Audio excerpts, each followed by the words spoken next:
just told yourself out loud to grab your keys. Nobody else was in the room. You probably didn't even notice you did it.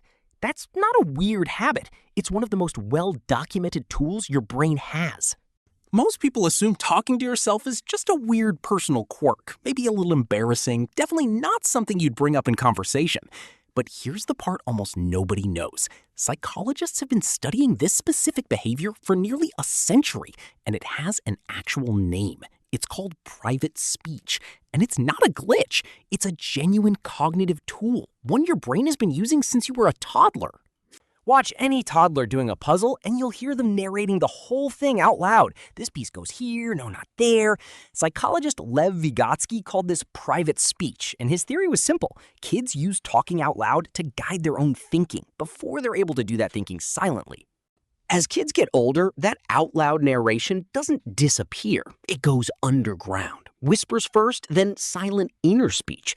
The voice in your head, right now, having a conversation with itself, that used to be spoken out loud when you were 3.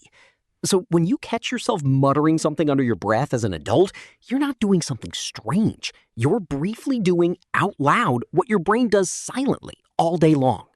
Here's the part that explains why it comes back out loud specifically when things get hard. Research shows this kind of self-talk increases exactly when a task gets more difficult. A tricky decision, a stressful moment, something with real stakes. That's not a coincidence. Saying something out loud takes more mental effort to produce than just thinking it, which means it actually recruits more of your brain's attention. Under pressure, that extra bit of focus is genuinely useful. You'll see this everywhere once you know to look for it. Athletes coaching themselves mid-competition, people narrating a tricky recipe out loud, someone repeating an address to themselves before they forget it.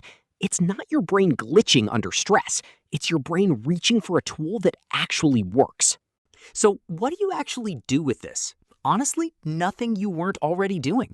If you talk yourself through a hard moment or narrate a task out loud when you're stuck, that's not something to suppress. It's a legitimate way to focus your own attention.